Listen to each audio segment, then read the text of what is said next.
Students, now today topic is ionic compound from the chapter of metals and non-metal. What are ionic compound? An ionic compound is a compound formed by ions bonding together through electrostatic force. For example, NaCl is an ionic compound. Students, ionic compound वो compounds होते हैं जो कि ion से मिलके बनते हैं. यहाँ पे एक आप एग्जाम्पल देख रहे हैं, NaCl is an ionic compound. इसमें क्या हो रहा है, जो सोडियम और क्लोराइड है इनके अपने चार्जेस हैं. सोडियम पॉजिटिव और क्लोरीन के ऊपर नेगेटिव चार्जेस. जिनके ऊपर नेगेटिव चार्जेस होता है उनको हम अनाइंस कहते हैं, और जिनके ऊपर पॉजिटिव चार्ज होता है उनको हम कटाइंस कहते हैं.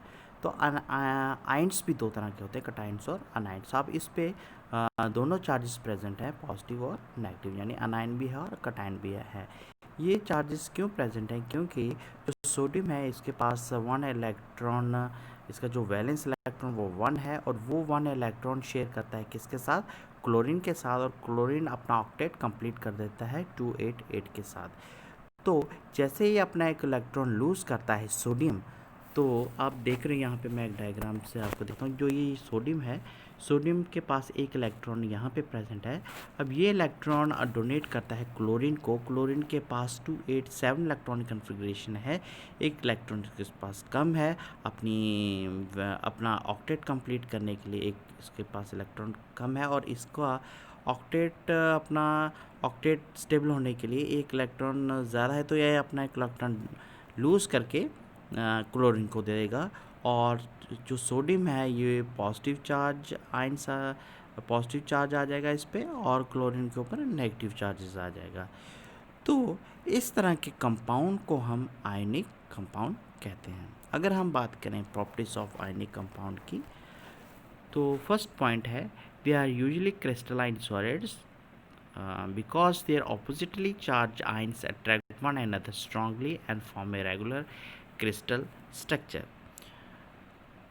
इसका मीनिंग ये है स्टूडेंट्स कि जो आयनिक कंपाउंड होते हैं वो क्रिस्टलाइंस होते हैं. जैसे आपने नमक देखा होगा, तो नमक में आपने देखा होगा जो हम घरों में कॉमन साल्ट यूज़ करते हैं NaCl, तो आप उसमें देखा होगा वो क्रिस्टल शेप्स में होते हैं.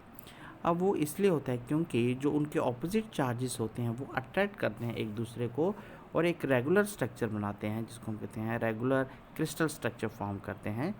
तो ये है इसका फर्स्ट पॉइंट. सेकंड पॉइंट मैंने ये बताया है, they have high melting and boiling point. The ionic compound made up of positive and negative ions. There is strong force of attraction between the oppositely charged ion, so lot of energy is required to break this force. अब क्या होता है students, ionic compound का जो melting और boiling point होता है वो हाई होता है. हाई क्यों होता है? अब पहले मेल्टिंग और बॉइलिंग पॉइंट क्या होता है? मेल्टिंग जिसमें वो टेम्परेचर जिसमें कोई सब्सटेंस मेल्ट हो जाए, और बॉइलिंग पॉइंट वो टेम्परेचर जिसमें कोई सब्सटेंस बॉयल हो जाए. तो वो बॉइलिंग पॉइंट और मेल्टिंग पॉइंट्स का हाई होता है, यानी ज़्यादा हीट देनी पड़ती है.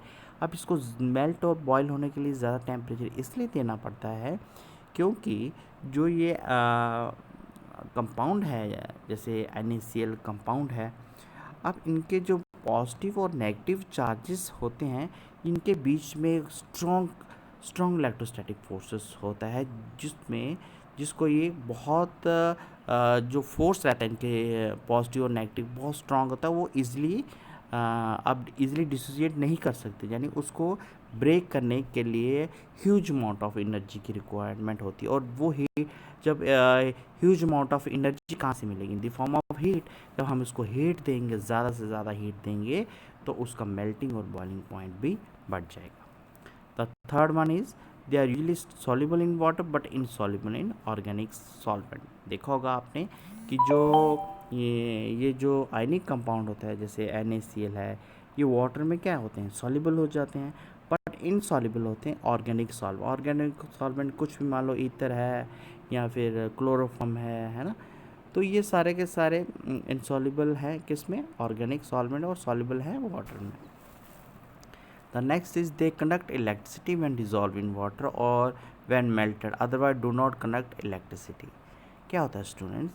अब देखो, जब तक ये डिसोसिएट्स नहीं होते तब तक ये क्या हो जाए, इसमें चार्जेस नहीं. अब चार्जेस कब आता है किसी सब्सटेंस में? चार्जेस कब आते हैं? जब वो जब उसके हाइड्रोजन आयंस प्रेजेंट हो। अब हाइड्रोजन आयन तभी आएंगे जब वो ब्रेक होगा, टूटेगा। अब क्या होता है, जब वो जैसे हम उसको वाटर में डालते हैं तो अगर उसके आयंस डिसोसिएट्स नहीं होंगे तो वो इलेक्ट्रिसिटी कंडक्ट नहीं करेगा, अदरवाइज दे कंडक्ट इलेक्ट्रिसिटी। यहाँ पे मैंने रीज़न दिया है because ions are held together by strong electrostatic forces and can not move freely. तो ये था स्टूडेंट्स का 4th पॉइंट। तो ये था आज का topic ionic compound. Thank you.